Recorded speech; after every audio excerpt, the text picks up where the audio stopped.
Sa laing balita, may panaw sa edad nga 69 anyos ang incumbent mayor sa Jagna, Bohol nga si Attorney Fortunato Abrinilla gumikan sa cardiac arrest.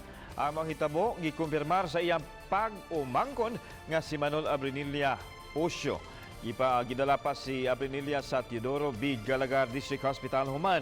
Nakasinati sa pagpanghuot sa iyang dughan apan gibawian yun sa iyang kinabuhi pagkaalauna ganina kadahon.